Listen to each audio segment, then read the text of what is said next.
اللہ تعالیٰ علیہ وسلم کی حیات ظاہری میں انہوں نے ملاقات کی ہے تو حضور کی حیات تک بھی وہ ایمان میں رہے ہوں، اور حضور کے وصال کے بعد ان کی جب تک زندگی رہی تب بھی وہ ایمان کی حالت میں ہی رہے ہوں، ان سے کفر ثابت نہ ہوا ہو، تو پھر وہ کیا ہے؟ صحابی کہلاتے ہیں۔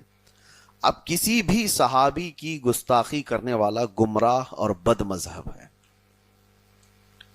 حتیٰ کہ ان کو کافر جاننے والا معاذ اللہ وہ خود کافر ہے، دائرہ اسلام سے خارج ہے۔ کچھ جماعتیں ہیں، خاص طور پر شیعوں میں صحابہ کرام رضوان اللہ تعالی علیہم اجمعین کو لے کر بڑا اختلاف ہے، تو وہ کئی صحابہ کرام کی تکفیر کرتے ہیں، یعنی کافر کہتے ہیں معاذ اللہ رب العالمین۔ تو صحابہ کرام رضوان اللہ تعالی علیہم اجمعین امت کے وہ پلر ہیں کہ ان پر دین کا بہت بڑا حصہ ہم تک پہنچانے میں ایک اہم کردار نظر آتا ہے۔ حضور پاک صلی اللہ تعالی وسلم پر قرآن اترتا رہا، سنتا کون تھا؟ صحابہ سنتے تھے، اور ہم تک پہنچایا کون؟ صحابہ پہنچایا۔ یہ جتنی حدیثیں پوری دنیا میں ہیں، بخاری شریف ہو، مسلم شریف ہو، ترمذی شریف ہو، ابن ماجہ، نسائی، جتنی بھی حدیث کی بڑی بڑی کتابیں ہیں، حضور صلی اللہ تعالی علیہ وسلم تک پہنچنے میں بیچ میں کون واسطہ ہے؟ صحابہ ہیں۔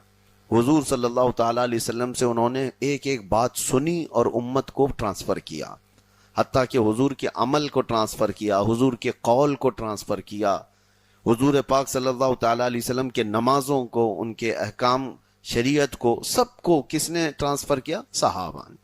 اب اور آئیے آگے بڑھتے ہیں۔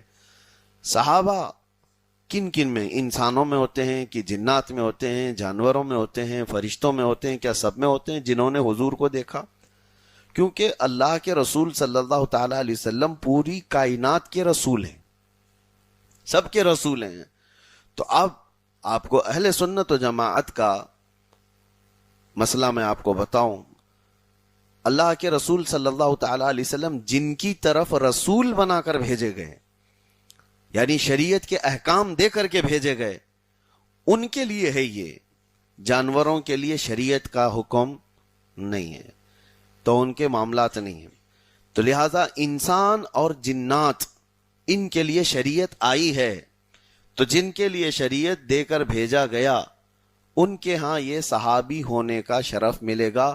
تو انسانوں کے ساتھ ساتھ جنات بھی حضور کے صحابہ ہیں، جنات بھی حضور صلی اللہ تعالی علیہ وسلم کے صحابہ ہیں، لیکن وہاں بھی ڈیفینیشن سیم ہے۔ جن وہ جنہوں نے حضور صلی اللہ تعالی علیہ وسلم کو ایمان کی حالت میں دیکھ